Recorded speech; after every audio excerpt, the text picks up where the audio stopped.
This podcast is facilitated by the World Karate Federation as part of its mission to promote and inform about karate globally. The views and opinions expressed in this episode are those of the individuals involved and do not necessarily reflect the official position of the WKF. Nathan, for the first time ever in karate, Rome will be hosting a Premier League. Whoa. How cool. And we'll be there. I'm so excited to go back and compete in the Colosseum. This is a super exciting one. So yeah, we're not being specific to a particular event, but we're going to be specific to a program. Doing everything I could to be an elite athlete, even, when you're at school and not everyone else is taking it to that same level. I remember just being so focused, and I'm so glad looking back now because although it might have felt like quite intense, definitely built me up to be the athlete that I am today.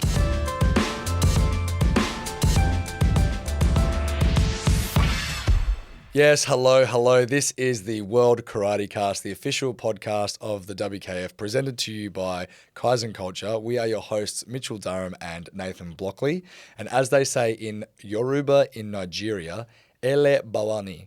This was from a comment on the episode 9 with Maria Torres from Tongue Drum and Groove 3495, shouting out Nigerian athlete Godfirst Sampson and Nigerian athletes and what they have to go through. So thank you so much for commenting. I hope I nailed the Yoruba dialect, Nathan. That was a cool one for me to do. How cool from Nigeria. It's so cool that we've got fans all over the world listening in and commenting where they're from. You're getting good at these greetings, Mitchell. I hope you're remembering a couple of them. I am remembering a few, but they are tricky to just keep in my head. But I'm loving this. Who would have thought I would have got to learn some Nigerian language? So remember to comment down below on the YouTube channel where you are watching the World Karate Cast from, because we're trying to greet everyone in a different language every episode, and it's been super fun. It has, and we're up to episode 12 now. That's crazy. Episode 12 today, yeah. No, it's fantastic, and we've got some exciting stuff to talk about, some very important stuff to talk about, so stay tuned for the later part of the episodes.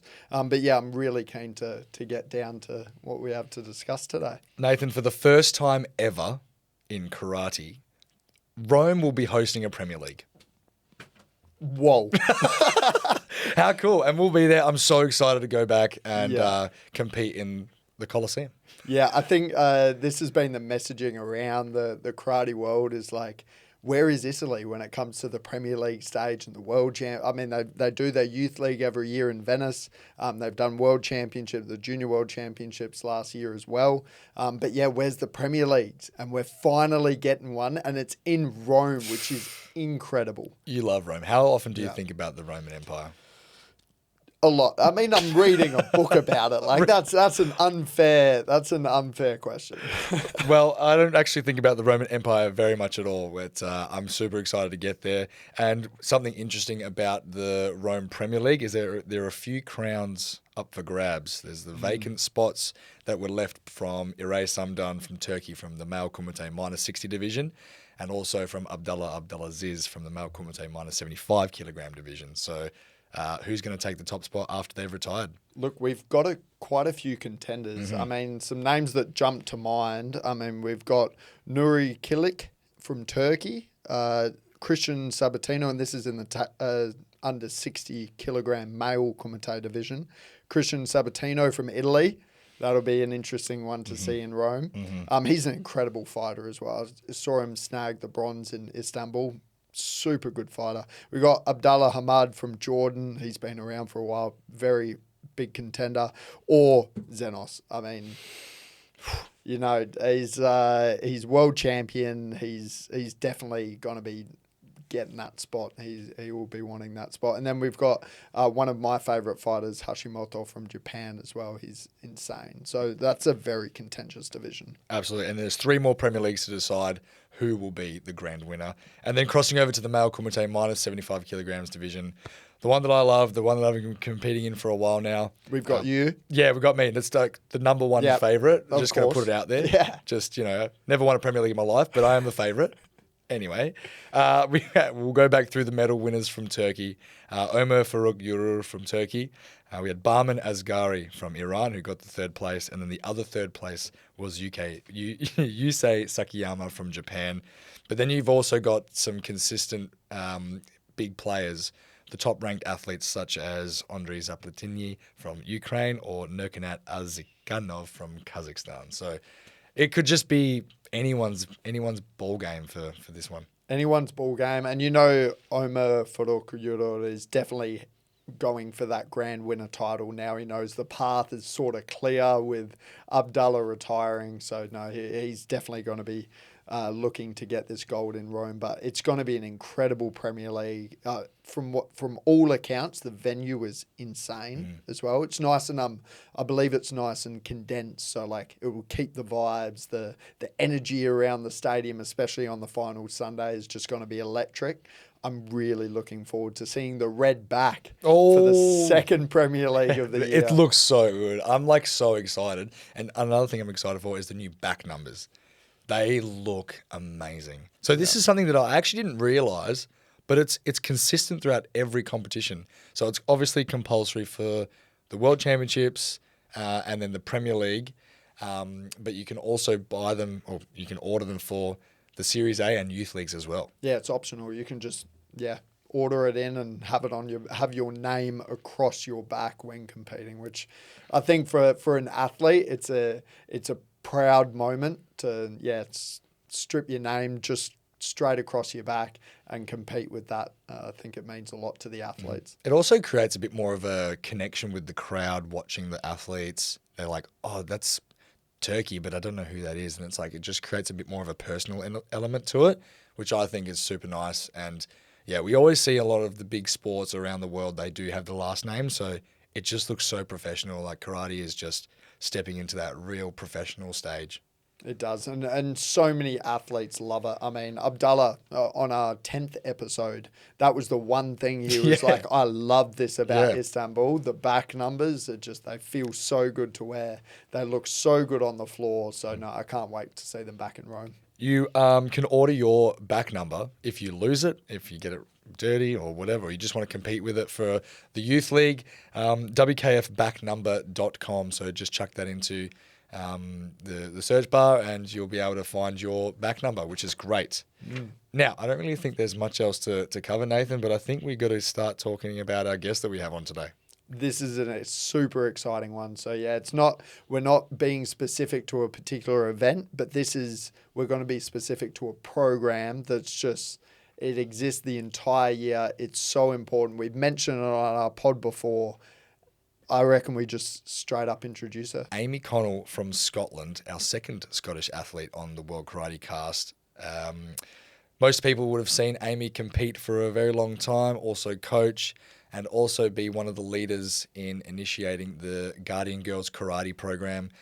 She's heavily involved with that, and we can't wait to talk about that. But just touching on her competitive career, she's a Premier League silver medalist from Paris 2017, four-time European medalist in the under-21s, bronzes twice, 2009 and 2011, and then in the senior space, bronze in 2019 and 2022. Countless times Scottish champion, 9 times British champion, Commonwealth champion, and a massive one here is the European Games representative in 2019. And then the main one, which we're going to be talking about as well, obviously the Guardian Girls Karate head instructor, which is a massive honour to have on her. Yeah, she is the face of this program, and I can't wait to discuss it. But we're going to talk to her first before we get onto the program. No, let's bring her on. All right, Amy, thanks for coming onto the podcast today. It's a pleasure to have you on. How are you feeling? Pleasure to be here, as always. It's always so nice to speak to you guys. I'd say almost welcome back. Yeah. I mean, we've interviewed you before as part of our Kaizen Culture Pod, which is just Australian focused, around you coming over to the national championships and hosting a Guardian Girls event and officially launching Guardian Girls in our nation. So welcome back, Amy. It's a pleasure to have you. Thank you. I know it's a pleasure to be here. We're on different time zones this time. I think I was over in Australia last time, so different time zones this time. We're going to start with a little game today, Amy. I love these games. They just get things nice and flowing. And I know you've done a few interviews and things before, so I know you like to get into the flow of the chat. But have you heard of the game Time Frame? No. All right, so I'm going to give you 4 instances, 4 scenarios, and also 4 time frames. And you have to give a time frame for each of those 1 scenarios. Does that make sense? Sure, let's try it. Okay, so we've got 4 scenarios here. Now, the first one, we've got stretching after training. We have a cardio session, and then time between bouts, and then also the weigh-in room waiting time. Okay. So now the time frames that you have to allocate for these scenarios is 30 minutes, 1 hour, 5 hours, or 12 hours. 12 hours. It's a bit... it's a little bit crazy. That's what it feels ridiculous. like as an athlete when you're weighing in. It feels like 12 hours. Yep. So what are we doing here? What's the initial thoughts on what to allocate? What was the first one? Was stretching, Yeah, stretching after Stretching, training, cardio, and then the other 2 were time between bouts, and then weigh-in room wait time. So you got 30 minutes, 1 hour, 5 hours, or 12 hours. I mean, who's doing cardio for 12 hours? I'm not sure. Nobody wants to do Um, cardio for 12 hours, actually, that's I've for not- sure. In the Do I weigh have to room, pick? you have to choose. Yeah, you could do stretching for 12 hours. Oh wait, so do I have to put and time on every single one? No, Yeah, that's it. Yeah, you have to do the time on every single, but each should only, be yeah, you different. have to do a different one. A different one on everyone. Mm-hmm. I'm just not sure what's going to be 12 hours out of them. You could do time between bouts. Like we do that if we make a medal match, maybe you like have to do the, maybe. Fair. Okay. Yeah. Okay. Let's go for 5 hours for weigh-in, 12 hours for between bouts, an hour cardio, and half an hour stretching. Wow. She doesn't want to stretch much, does she? Yeah, you don't like That's- stretching? No. That's staple of an athlete, isn't it? Who really does any stretching after training? We sit there in the splits and we're like, yeah, this is good. Let's go. Yeah. So true. Games aside now, Amy, we're going to talk about you and your journey in karate, competing as a Scottish athlete. Just take us through how it all began and what life was like as a Scottish athlete growing up. So for me, I started karate really young. I was like 3 or 4 years old. My dad was a karate teacher, so I basically fell into the sport. I joined the Scotland national team when I was 14, and I was thinking about this recently. I've literally competed in pretty much every Europeans or Worlds since then. So it's been a long time competing, but I do feel like I've basically grown up in the sport, traveling, going to competitions. Some of my best friends are the athletes that I train with every day. So I feel like yeah, it's been a massive part of my life, and through juniors all the way up to seniors, it's been a really great transition. So I'm loving the journey. I feel like a lot of us sort of get thrown into this lifestyle, don't we? It's because of our parents or it's because of the friends around us or whatnot. Did you ever sort of stray from the pathway? Was it always going to be karate, or did you sort of dabble with a couple of different other sports or endeavors? What was the story there? I mean, like probably most children, my mum put me into everything. So I did gymnastics, dancing, drama, like I did everything. But really, I was only really good at karate, if we're being honest. So I knew it was always going to be karate was always going to be what I wanted to do. I didn't know it would end up being, like a full career that I would do for this long. I'm so grateful for that. I really didn't know that would be an option when I was younger. But yeah, always been karate for me. I can't imagine that you were bad at drama, Amy. What do you say? I reckon she's just such an You emotive saying she's person. dramatic? I did not say that. Miss Wow. Sophie. That was your Yeah, mouth. fair enough. Putting words in your mouth. You're so emotive, Amy. I reckon you would have been killer at drama. No, I that's, do talk with my hands. that's fair enough. So yeah, karate is what you stuck with, and you never turned back. And was there a moment where you were like, I want to push this as far as it can go? Like, did it ever turn from a bit of fun to, all right, let's get serious and I want to see what I can achieve in this sport?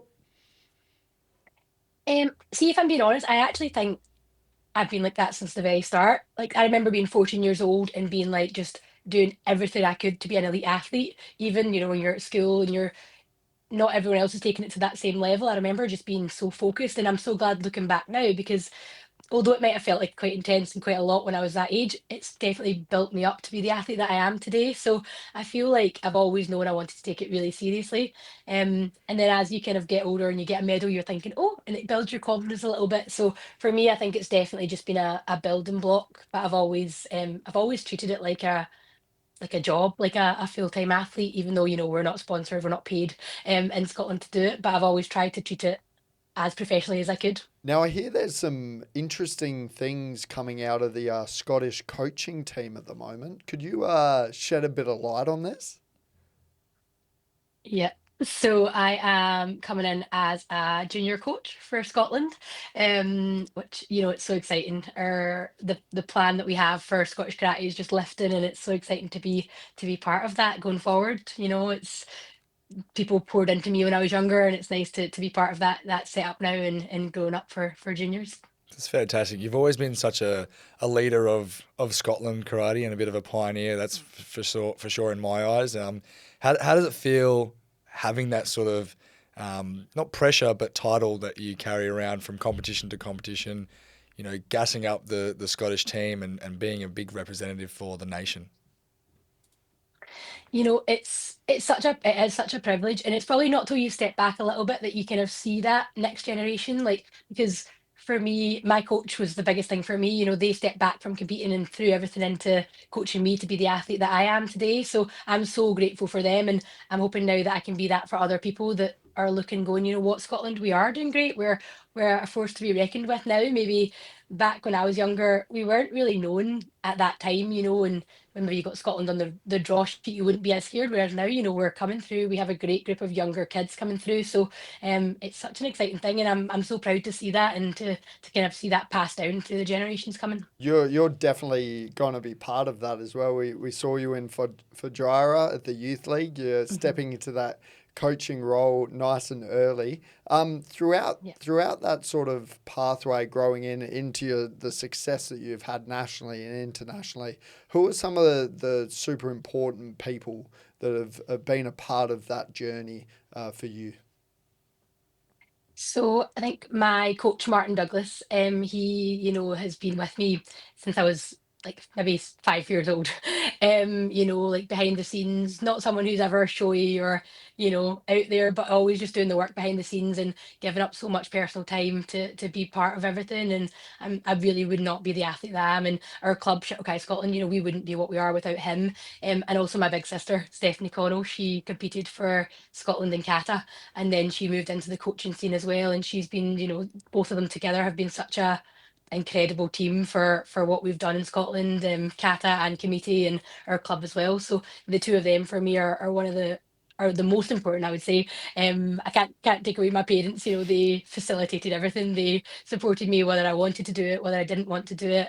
And just have really been that rock for me throughout everything. And also teammates. You can't do this journey without incredible teammates behind you. So everybody at Shuttlekai Scotland, everyone across Scotland who's been part of my journey, whether you've done one training session with someone or you've traveled the world competing with them, they've made an impact in your life. And I think, you need to, yeah, we sometimes we're the ones with the medals around our necks, but it wouldn't be possible without the big people behind us and the journey that they've came on with us. So I That is hear that, Mitch.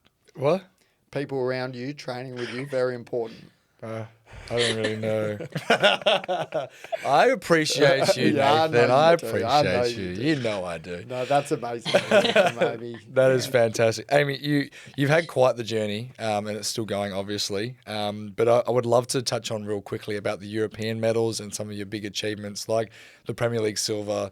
Obviously getting the representation at the European Games, and many times senior world championships as well. How has that sort of shaped your life and shaped your journey and the trials and tribulations you've been through, but also the successes as well? um it's been incredible. And I think when I think back to like me as a younger girl, like I would have died to be a senior medalist, to be competing for GB at European Games. There are things that I could have probably only dreamed of. Our level gets higher, doesn't it? Our expectations of ourselves gets higher as we get older and as we achieve more. But stepping back, I'm so proud of what we've done so far. And a lot of people see the medals, but you don't see the kind of hardships behind the scenes, the early mornings, the late nights and stuff like that. So when you stand on those podiums, it just makes everything worth it. Like you've been like, this is why I train so hard. It's why, I get up early, I train late, travel the world doing this, because those feelings of that achievement and following your passion in something it's such a special feeling. And I know I'm very aware that a lot of people don't have that. And I'm so grateful that karate, gives that to a lot of people, whether you want to be an elite athlete or whether you just want to train traditionally. Like it gives you that little sense of community and like passion to find something you love doing, which yeah, it's incredible. I think that's such an important thought because we are very good at celebrating our wins, and highlighting the athletes that have the medals around the necks and have all the accolades. And we're great at it on the World Karate Cast. We bring on all the champions that achieve these great feats, but we don't often hear too much about the trials, the tribulations, the struggles that athletes go through. I know we're really attacking you with these Yeah, deep questions huge. early on, Amy. So All good. I apologize if it's gone too deep too quick, but it's just we're so interested, and I feel like the world community is interested in what sort of challenges have you faced, and especially for people out there, they might face similar challenges. How did you overcome them? And yeah, what were those like, and how did you tackle them? Yeah, no, I think, and it's interesting because as an athlete, these are the questions that I would have liked to have known before. So it's great, isn't it, that we're asking these kind of questions. So, for me, I've maybe had three big injuries in my career. Um, One which actually I thought was going to take me completely out of the sport, which was about a year and a half, 2 years out, when I had bilateral stress fractures on both legs. So at that time, I really wasn't even sure if I would get back to the sport. So mentally, that's when your mental like strength has to really kick in.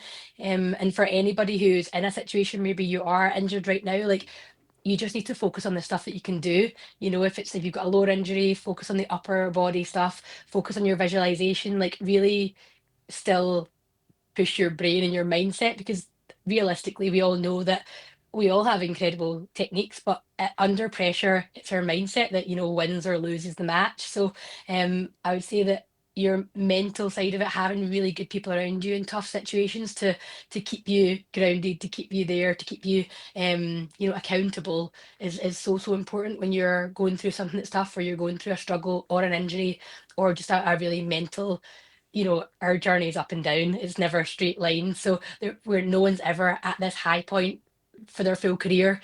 Um, so just knowing that it's normal to feel like that. It's normal to have the ups and the downs, but it's just your mindset. And if you can really focus on pushing through that, then the good stuff's going to come back round.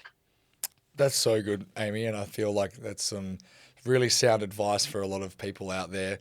When you were talking just then, it really like sort of stirred a thought in my mind. As obviously we have the injury struggles and the mindset struggles, something which is quite on brand for what we're going to talk about today is, and I'm interested to hear about is maybe the females in sport sort of struggles, dynamics. We can, sometimes sport can tend to be quite a hostile environment sometimes towards women. Did you ever experience anything like that during your journey, or even now, as competing at this stage in your life as well? I think for me, I'm very, very lucky. I grew up in a club that was very, maybe when I was a little bit younger, it was more males, but now, we have an incredible group of females that are coming through. And I personally don't think I've had that experience in my club, but I'm also very aware that that's, one club. There's other maybe different things out there that maybe women do feel a little bit scared to go into a new environment, or it's a more male dominated environment, maybe the dojos. And I know we're going to speak about it a little bit later on. That's kind of where we wanted to bring Guardian Girls in, because it allows women who maybe haven't done the sport before to feel a route into karate that they feel more safe with. So I think that, like for me personally, I've not experienced that. I'm very, very grateful for the club that I grew up with, and they've always encouraged women to be part of that and to be equal in every way. So I'm very aware that I come from a privileged background in that aspect, especially looking at everything going forward with Guardian Girls. Opens your eyes to different things that are happening in different countries. Yeah, that's incredible.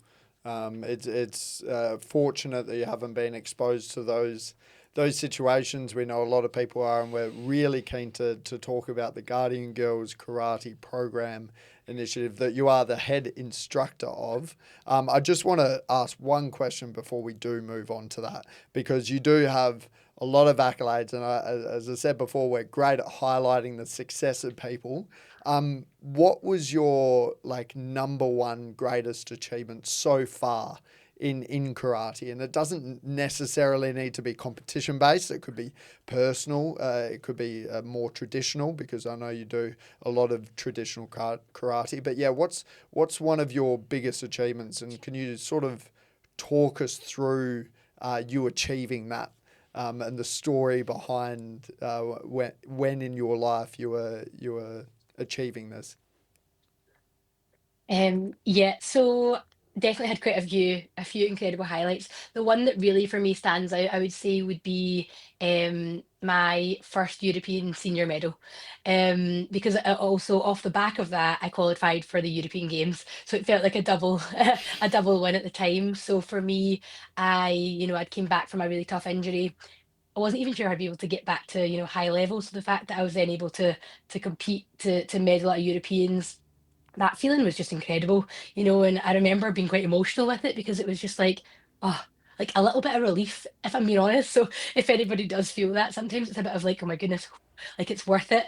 And also that pride, to wear your Scotland badge, to represent your country and to show what's possible for the next generation coming through was massive for me. And that off the back of it allowed me to qualify for the European Games, which we competed as GB. And little Amy would have been so proud to watch me go into the kitting out day, to enjoy that process, to then compete at a multi-sport event, which is like you got your little mini Olympic village, that type of thing. And it was just a really special part of that. So loved it. Oh, that is so good. I can imagine the scenes behind that, and you would have got to meet and cross paths with so many of the amazing GB athletes along the way as well. So that is something special to hold. Now, I want to get into the Guardian Girls Karate program because we've talked about this before and also in person. I can just feel your passion towards this project and the energy that you have for this. I want to know how you got into it and where it all started, and just a little bit about the Guardian Girls Karate program itself. Yep. So I got into it, actually, I was doing self-defense classes in Scotland.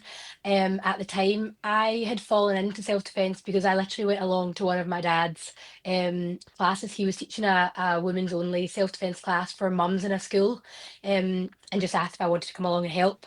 And if I'm honest, I actually had no idea. I was obviously, blinkers on, fully focused on karate at the time. Um, but I went to that day and I had no idea that these people had never punched before. They'd never, like literally made a fist before. They'd never felt that kind of power you get, or strength or confidence you get from your hitting a pad. And for me, that was the first time that really opened my eyes to being like, there's something here that people need to have access to. Like maybe they don't feel confident enough to join a karate class, but they want to learn self-defense, or they want to be able to protect themselves, or, have that kind of psychology of, I deserve to feel confident in myself as a woman. And that's really where my passion started with it. And to see where we are today with Guardian Girls now, the WKF came up to me and said that they would like to be doing this with Guardian Girls. Would I be part of that and help grow it? And what we've done now, looking back over the past couple of years, is incredible to see. We've done, I think it's over 70 activities worldwide with Guardian Girls. There's been over 1,600 participants that have been involved in the activities we've done, whether it's people from different countries, whether it's new instructors that we've taught. So the program really is for reaching out to women all over the world to let them know that they have a voice, and so they can feel confident in what they're doing.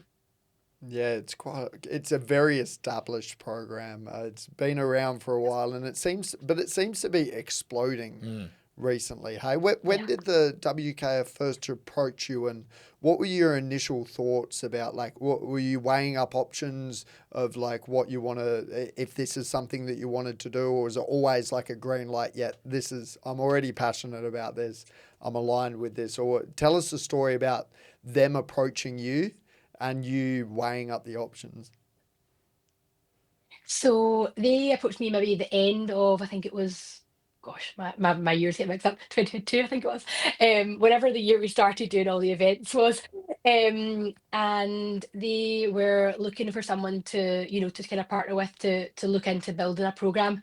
And for me, it was a really easy yes. I had already just started falling in love with self defense, what it was doing for women, and our paths just aligned at the perfect time. And I jumped in. I went over to Madrid. We kind of got together, looked at how we could make this a plan for karate, and we started to do demonstrations at all of the big events that year, and really got the word out from there. And then since then, we've been really focusing on expanding it in all the countries and making it more localized for the women that can really access it.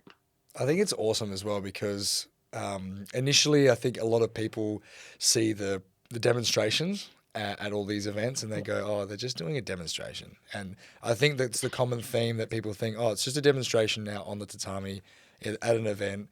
And that's what I thought anyway, initially. And then as you were saying, it's just exploded. And it's once you learn about it a little bit more and ask more questions and see more about it, you actually realize that this is such a massive initiative that's impacting so many people worldwide, not just in karate. And it's not just about, showing the bunkai or the techniques. It's about empowering women and, fighting the gender-based violence and addressing the gender-based violence that we see in today and helping boost up these levels of the community. Yeah, I mean, we sort of saw that firsthand with the Guardian Girls karate program that was hosted in Australia last year when it was launched. We had a lot of Amy qualified all the instructors. We had 17 second Dan black belt or above instructors be qualified by Amy, and then after that they ran a session and women could just come and participate in the program, and the variation of people who came and took part, you could say, and I think it goes back to what Amy said before, is just the confidence that can come out of women if they know how to punch, and the confidence that gives them to be able to do that. It was incredible to see, and some of the people who attended that event, you could see how beneficial this program can be to them, and they can spread the news and it can just go viral, it can just go everywhere. I see that's a very important part about this whole program, is about empowering women. It's fighting the gender-based violence, but it's just making them more confident and making them, empowering them to do anything they want. That's something that you see a lot in this program. Hey, Amy? Yeah, 100%. And I think like you touched on it earlier, like a lot of the times people see, the techniques, some grabbing, things like that. But if I'm being honest, like as an instructor, that's the last part of it. Like the main goal of this is for excuse me, for women to actually feel empowered themselves so that they never get into situations. Like if you're a more empowered woman, you feel more confident in yourself, you're able to say no in situations that you don't want to be part of. Like that comes first. And then the self-defense stuff is something that we teach, which we hope nobody ever needs to use. It's something that it's a funny thing, isn't it? It's probably the only thing out there that you come along to a class and you hope you never need to use it.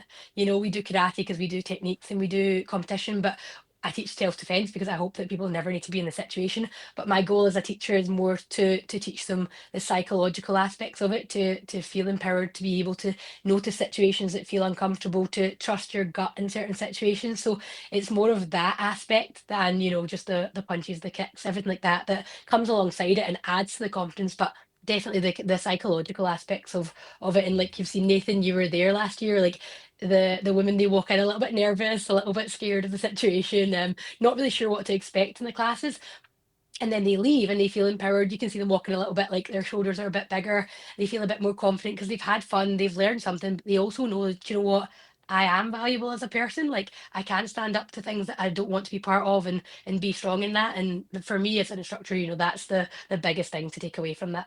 That that would feel just so amazing. And, you being yourself, the bubbly, energetic, but also strong, confident woman that you are, how does it feel to know that you are inspiring and changing people's lives, really?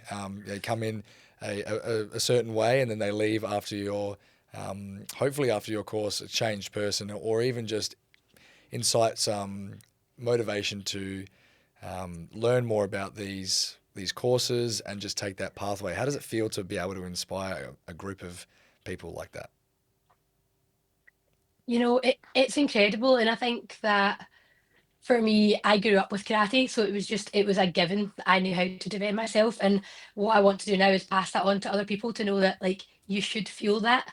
Um, but maybe they don't get it through karate, they're getting it through this, and that then might give them the confidence to then go into karate or to do a martial art or, to do something that they feel confident in themselves. It'll be different for every single person, but I do think that, you know, being able to protect yourself, being able to feel confident in that kind of area, it's a great thing. And like I said before, before, if I'm very honest, before I didn't realize that not everybody has access to that because we grew up with karate and we were very aware of how incredible it is for discipline, for respect, for all of those things. So we want to pass that on to other people, and it feels, yeah, of course, it feels great. But for me, it's more just being able to see how it goes on to their lives and what they can do with it, and that's kind of why we do the courses, which are great. But then we're looking at really localizing it for people. Like you said, you've got 17 instructors now in Australia. I think we've got 54 instructors worldwide. So the main goal is for them in their own countries to get used to their local like guardian girl instructor, to feel confident with them and to build up that kind of confidence and experience over time with their instructor in their own localized place. Yeah, and we're definitely setting up a really good infrastructure. We've just appointed a new national program director. So I know Karate Australia is getting behind this initiative in all its capacity because it is so important. I think that there are a couple of different programs out there and different initiatives to encourage self-defense for women. How do the Guardian Girls Karate program differ from other self-defense programs out there? So I think the biggest thing, like I kind of touched on before, the biggest difference is like ours is obviously rooted from karate. We want to build the confidence up from an environment of women should feel empowered, but we also really touch so strongly on the psychological part, which I think is very different. I think there is a lot of maybe programs out there that, do techniques, do things like that, but our program really specializes on the psychological aspect, that you should go home feeling safe, that you can feel confident to say no in certain situations, and that's really where it stems from. So I love that our course is really rooted from that, and then obviously we add on everything else alongside it, the techniques, different things like that. But I really think that it stands out because of that, and we have such a massive, community behind it that's putting their best work into it, that we're always growing with it, we're always changing things to make it better for every seminar that we do. Like, it changes every single time we do a seminar, to adapt to a certain country, to make sure we're utilizing everything that we can to make it the best thing for those people in that country. Well, the next seminar, or the next Guardian Girls Karate Instructors course, will be held in Tokyo. So it's for the Asian region, and it's on the 8th of March. Do you know what day that is, Nathan? What day is the 8th of March, Mitchell? It is a Sunday. Okay. What else is it, Mitchell? It is International Women's Day. Of course. How good is that? It's like stars aligned. It was all perfect, but that is a fantastic alignment for the program to land on that International Women's Day in Tokyo. Super excited to see where that one goes. Do you have thoughts about this program here in Tokyo, Amy? Yeah, like you said, International Women's Day, it aligns so well. We're very excited to run it. We have our instructor course and we have a seminar on that day. So we wrap up with the new instructors. They'll get their accreditations on the Sunday, International Women's Day, and then we go on to a seminar which is open to women in Tokyo, to come from wherever, and participate in that. So we're very, very excited for that. I think we have 12 countries, including Japan, instructors coming from all different countries around Asia. So that'll be great to add on to people that have already been made instructors around the world in karate. That's incredible that instructors are traveling from other countries to become certified so they can take it back to their own regions and really spread the message. It's great to see. I would like to ask you a bit of a specific question. You can take like a couple of seconds to think about this. Obviously, not using names, but can you think of a participant that really stands out for you, that maybe came into, maybe it's an instructor, maybe it's just a participant on the day of instruction, somebody that stands out and how you saw them come in and sort of how you saw them evolve during the program and then come out the other side? So I think it was actually in Australia, was one of my most like prevalent memories. We worked with shelters over there as well, and one participant.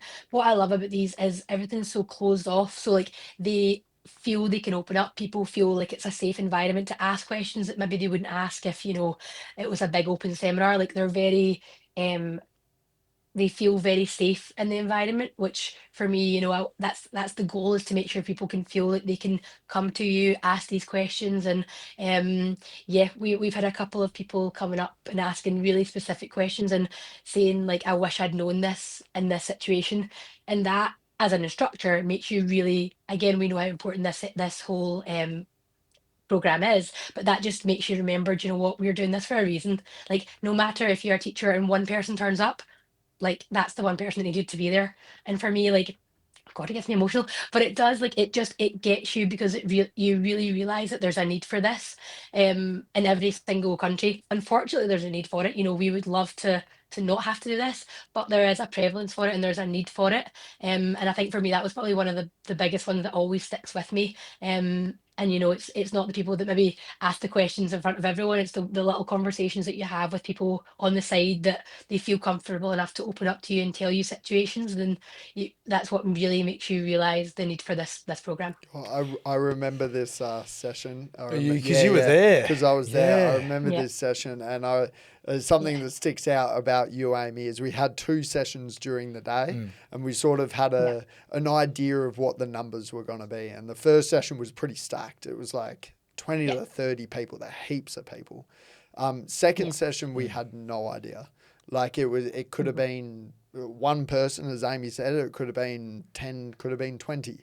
But Amy, just before the session started, like we're standing there. There's 5 minutes to go until the course starts. Like hardly anyone's shown up, and Amy's just like, even if there's one person coming here, like it's worth it to run. And it was that session, I believe. Was it that session that Yeah, the participant walked in? Yeah, yeah, there was that session. yeah, Yeah, built enough yeah, confidence to, as Amy said, was paired with mhm, the shelter, to get this message that the program was happening around the area, and this woman yeah, built up enough confidence. I think that would have been really hard for Just. her just at the start, to build up the mm, confidence to step out of her comfort area and attend this seminar, and the way she conducted herself in this program, and the influence that Amy had on her, we hope really made an impact to her life and how she views the world. Hey. yeah, Far, absolutely. far out. Absolutely. And That's that's what we said. It's one person. If you can make a difference in one person's life, like maybe you don't see it down the line, but if you've managed to touch one person, like the difference is huge for them. You've made their world totally change. So I think sometimes we see big seminars and we see, you know, 50 people, 100 people at seminars, but realistically, if it's a small room and you can touch one person and make a difference in their life, then you've done your job, and that's incredible. That is fantastic, Amy. If there's one thing that you could pick, obviously there's so many ways to continue growing and improving this program, but if there's one thing that you could just wish would happen right now, is how do we get it to every single national federation, and what's the sort of major key for the success of this program? Yeah, I think that I'm not exactly 100% sure. I think maybe 28 countries so far have signed up to it. So yeah, we're looking for every single country in the World Karate Federation to sign up to this, because there is a need for it, and it's incredible what we're doing. We're really supporting countries to come in, to be part of that, to give them the best, like, courses, to give them the best kind of, what's the word? programs that we're making like behind the scenes stuff that instructors can then go out and give it out to other women. So we're really working hard behind the scenes, and I think that that kind of unity in karate, we are amazing, and this podcast speaks for itself. We're amazing in karate at, bonding together. We are such a good community of karatekas, and I think that this aspect, the Garden Girls, is a great opportunity for people who, women who love karate, but maybe they don't want to compete. Maybe that's not their thing, but they'd love to be a Garden Girls instructor. Like, get in touch with your national federation if you're listening to this. Like, ask them how you get involved for your country. How do you represent your country as a Guardian Girl instructor? And I think that's a massive thing nowadays, that we want people to feel important and to have a say and to be part of something in their country. And this is just another route that they can do, to be part of something bigger, but also to fulfill something maybe they've got inside them that they would like to be part of. I can tell why Amy's the Yeah. spokesperson for this program. You live, eat, and breathe this program, don't you, Amy? As long as Yes. your competition and your endeavours in that. But I can see you have a lot of goals for Guardian Girls in the future, and I think we've made it clear how important this program is to every nation out there, to the community. So it was a privilege for you to speak on this topic. I suppose are there any final remarks that you haven't, like, you've said a lot about the program, but is there anything that we haven't highlighted enough or we haven't mentioned yet? I think, to be honest, yeah, we've done great. And I love listening to you guys' podcast, because you always talk about it. And it's so nice to hear, like, everybody's talking about it, and we're trying to get the word out more. So the more people that talk about it, the better. So thank you for, bringing it up on your podcast quite a lot. It's great to hear. I don't know how you fit it all in though, Amy, because you're such a busy person as it is. We're following you on social media. You're going everywhere. Your passport has been filled twice over, probably. You obviously are doing so much in the self-defense space, and you take a lot of personal classes. You work I'm pretty sure, in nutrition and every sort of form of there is in fitness. But we just want to touch on some things that you do outside of just the dojo and outside of karate, and just how do you balance your life? This is the burning question. So I love being busy. I think that, when you're passionate about stuff, you say yes to opportunities that come your way because you quite enjoy them, and it's being busy comes with that and fitting it into your lifestyle. I love to travel. So, karate and self-defense and traveling has been a big part of my life growing up, and definitely shaped me into what I'm doing today. So I love that. I also have an online business that's like makeup and skincare, and nutrition, like you said. So I also love just doing different things, and the full wellness area, I suppose, like healthy from the inside out, outside in, is just a big part of my life. So I definitely say that the balance isn't always there. But I think if you're pushing, and if you're an athlete, or if it's not even an athlete, if you're a business person, like, you need to be a little bit unbalanced sometimes to push and to progress. Because, if we're always happy and everything's always easy, we're not really pushing ourselves. So I think, balance is a little bit overrated sometimes. We need it a little bit, but I actually think that sometimes it's good to be out of balance, to be pushing yourself to be at that level, because when you stand on that podium or you achieve that goal, you don't remember the times that you were just sitting on your couch chilling. Like, it's the times of like blood, sweat, tears, like, that you pushed yourself to your max, that you remember, and that's when you were out of balance. So for me, I think it's good to have a little bit of that, but also to be okay to push yourself to your max. I don't know. I quite specifically remember the finale of Breaking Bad when I was sitting on my couch and watching. I'm just saying, they are memorable times on the couch. No, it's just a joke. Just a joke. You know what I heard just then? I think I need to chase her up for some skincare routines. I feel like that's the one thing I was like, wow, okay, skincare and health routine. Need to hit you up, Amy. No, you are the busiest, one of the busiest people that we know. Honestly, Amy, you have your hand in all the pots. What do you? Even busy people though, they do need downtime. What is downtime for you? What is, I'm just going to tune out, I'm just going to relax? What relaxes you? What calms you down? Oh, so I love just being with like friends, family, doing nothing really. Like, just I could be, at home, relaxing with them. Or, but as an athlete, you travel so much, you miss a lot of stuff. You miss, birthdays, you miss different things. So when I'm home, just love being with people. I'm a big foodie, so I love going out to nice restaurants, eating food.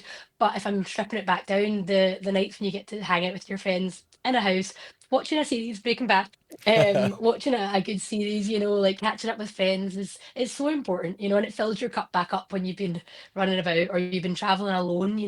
It's sometimes quite lonely out there when you travel alone a lot. So it's nice to be home and just to be with people that make you feel good.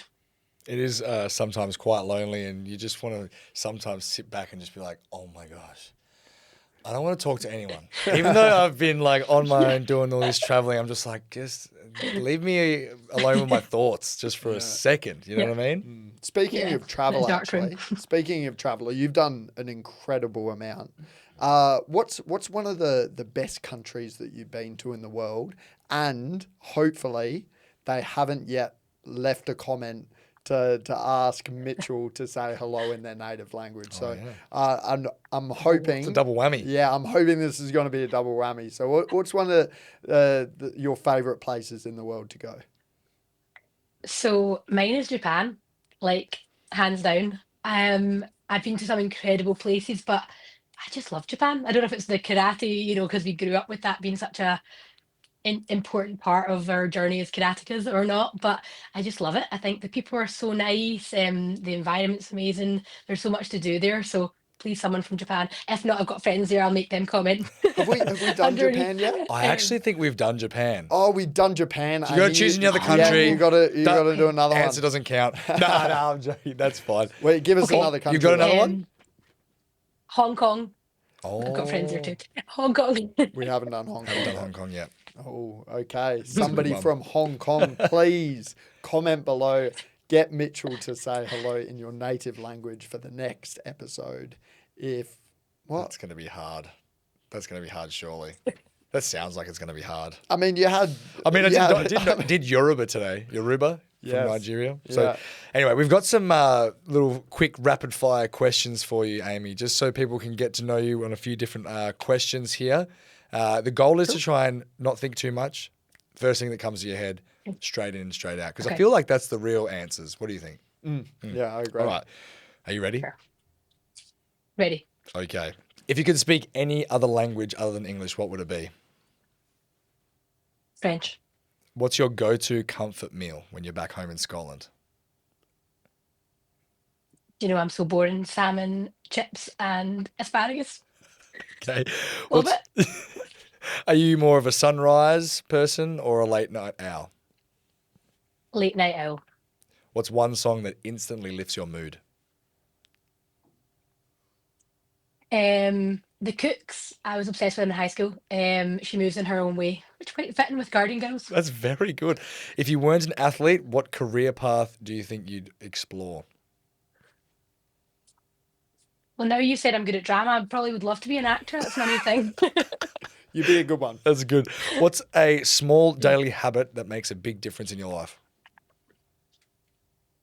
Daily habit. I do a gratitude list, and that makes me, bring me back down to earth. So Makes you good. grateful for all the simple things. Do you drink coffee? What's your coffee order? I don't drink coffee. I'm a tea or matcha person. Tea or matcha? Okay, I like that. Tea or matcha. What's one place you've traveled to that's completely surprised you? Hong Kong, actually. Fitting well. I loved it. I had the beach and city. Wow. And do you prefer a chilled weekend or I feel like it's going to be a big spontaneous adventure? No, right now I would take a chilled weekend. Very good. And then the last one, favorite season of the year? I love Christmas. Christmas. Oh, who doesn't love Christmas? That was 10 rapid fire questions. That was quick. And that was winter for the people listening. Oh, because true. it's summer for us. We have a hot Christmas. Yeah, This might become fair. like people, it's a shock to everyone, but we experience Christmas. Christmas Day is like 40 degrees for us. Yeah, it's pool, Crazy. it's barbecue, it's bathers, Beach. it is beach, it is just Sweating, dying. It's Yeah. great. It's the best. You're really selling But Australia. no, here. but I mean, the white Christmas is where it's at, getting nice and cozy. Yeah. See, if the question was different, if it was like, do you prefer summer or winter? I would have picked summer. But because it was seasons, I'm a Christmas person, so was a tough question. I feel like we really have gotten to know you this episode, Amy, and can't thank you enough for jumping on and to talk about your career, the Guardian Girls program, just to hear your enthusiasm and your passion behind it. We can really feel it, even though it's just through the screen here, and then just a little bit about yourself as well. But is there something, some words of wisdom that you would like to impart to the karate community, or any aspiring athletes or anyone back home that you would like to share? I think I would just say, like everything's a journey. Like with karate, with if you're doing it in competition, like no matter where you are right now, you may be in a low point, you might be in a high point, like just keep pushing through. Like as athletes, we sometimes get so stuck in our own heads and we're looking one way, but just like take a step back, look at the bigger picture, and just know that you're on the right path. Just keep pushing through, and one step forward just is better than just standing where you are. So just keep pushing forward, and eventually everything works out. And keep busy. Keep busy, yeah. Keep If busy. there's any tips, it's just don't stop. Thank you so much, Amy. Amy Connell from Scotland. It's been an absolute pleasure, and we'll hopefully get you on another episode sometime soon in the future. It's been an absolute Thank you. privilege, Amy. Thank you for joining us and speaking so well on behalf of the Guardian Girls Karate program. Something that's very special in our world of karate, that we should all feel like we're a part of. So we appreciate you coming on and being the spokesperson today for that. Thank you so much, guys, for having me. You're doing an amazing job. We all love your podcast, so keep it up. We love to see it. We will definitely be keeping it up, won't we? Yeah. Woo. Thank you, Amy. Bye-bye. Oh my goodness, that was fantastic. That was just content packed, wasn't it? Information packed, value packed. It was a very packed episode. It was empowerment of the women. Let's go. I am just so excited to see where the Guardian Girls Karate program is going to head, and led by none other than Amy Connell. It's super special. It really is. It's making a global impact, and it was a privilege to talk about it and highlight it today. It's just such an important program in the world of karate and just the world more generally. Mm-hmm. Next weekend is the engagement in Tokyo for the Guardian Girls Karate Seminar Instructor course. So that's on International Women's Day on the 8th of March. So if you're in Tokyo, or just in the Asian region, hit it up. Hit it up, head over to Tokyo, participate in that program. It's so valuable and it could change your life. Yep, simply put. Now, we've got eyes on the Rome Premier League coming up next week. All right, so it's going to be a big one. There's some big storylines that we're chasing, and we're going to follow along. You'll be able to follow along with the surnames on the back of every jacket with the new WKF back numbers. There's also something important to highlight, Nathan, is the Karate Fan subscription on the WKF YouTube channel. Did you know about this? God, this just took the world by storm, hey? All Crazy. of us, yeah, there wasn't a massive amount of communication around it, and then bang, they just hit us with all this new content on the YouTube channel.